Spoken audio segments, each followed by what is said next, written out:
హనుమంతుడు స్వయంగా రాసిన హనుమద్ రామాయణం గురించి మీకు తెలుసా? ఆ పురాణ గాథను, హనుమంతుని మహాత్యాగాన్ని ఈరోజు మనం తెలుసుకుందాం. Hi friends, Jyotsna's world blog story టైంకి స్వాగతం. త్రేతాయుగంలో లంకలో యుద్ధం ముగిసింది. అధర్మంపై ధర్మం విజయం సాధించింది. శ్రీరాముడు అయోధ్యకు పట్టాభిషిక్తుడై తన అవతార పరిసమాప్తి తర్వాత వైకుంఠానికి తిరిగి వెళ్ళాడు. అయితే రాముడిపై అపారమైన భక్తి కలిగిన హనుమంతుడు మాత్రం ఆ రామనామ స్మరణలోనే ఉండాలని నిర్ణయించుకుని హిమాలయాల మంచు శిఖరాలకు చేరుకున్నాడు. హనుమంతుడు చిరంజీవి కావడంతో తనకు ప్రియమైన వారందరూ కాలగర్భంలో కలిసిపోవడం చూశాడు. వారిని, రాముడితో తనకున్న అపురూప జ్ఞాపకాలను, ఆ పవిత్ర గాథను తన సొంత మాటల్లో రామాయణం రచించాలని ఆయనకి బలమైన సంకల్పం కలిగింది. హిమాలయాల్లోని ఒక రహస్య గోను తన నివాసంగా మార్చుకున్న హనుమంతుడు తన గోడనే కలంగా మార్చి, గుండెల్లోని భక్తినంతా అక్షరాలుగా మార్చి ఆ రాతి గోడలపై రామాయణాన్ని లిఖించాడు. అదే హనుమద్ రామాయణం. అది కేవలం ఒక కావ్యం కాదు, తన ఆరాధ్య దైవంపై రాసిన ఒక అక్షర అర్చన. అదే సమయంలో వాల్మీకి మహర్షి తాను రాసిన రామాయణాన్ని పూర్తి చేసి లోకానికి పరిచయం చేసే ముందు ఆశీర్వాదం కోసం హనుమంతుడిని సందర్శించారు.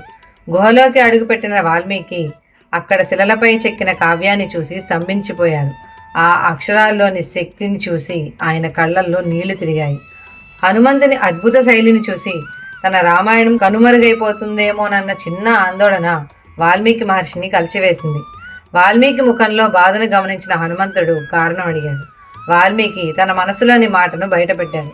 దానికి హనుమంతుడు చిరునవ్వుతో ఇలా అన్నాడు: మహర్షి, నేను ఈ కావ్యాన్ని గుర్తింపు కోసం రాయలేదు, నా రాముడిపై నాకున్న ప్రేమ కోసం రాశాను.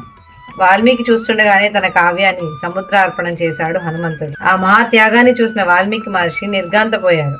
హనుమంతుని త్యాగానికి ముగ్ధుడైన వాల్మీకి వచ్చే జన్మలో ఆయన గొప్పతనాన్ని చాటుతానని ప్రతిజ్ఞ చేశారు. ఆయనే కలియుగంలో సంత్ తులసీదాస్గా జన్మించి రామచరిత మానస్, హనుమాన్ చాలీసా ద్వారా హనుమంతుని వైభవాన్ని లోకానికి చాటారు.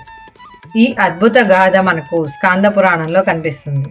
ఈ హనుమంతుని కథ ద్వారా మనకు నేర్పే గొప్ప పాఠం ఏంటంటే, గుర్తింపు కోసం చేసే పని కీర్తిని ఇస్తుంది, కానీ మనస్ఫూర్తిగా చేసే త్యాగం అమరత్వాన్ని ఇస్తుంది. హనుమంతుడు తన కావ్యాన్ని సముద్రంలో కలిపేసినా ఆయన భక్తి మాత్రం నేటికి మన గుండెల్లో సజీవంగానే ఉంది. అందరికీ హనుమత్ జయంతి శుభాకాంక్షలు. ఈ కథ మీకు నచ్చినట్లయితే కామెంట్స్లో జై శ్రీరామ్ అని రాయండి. Please like, share and subscribe.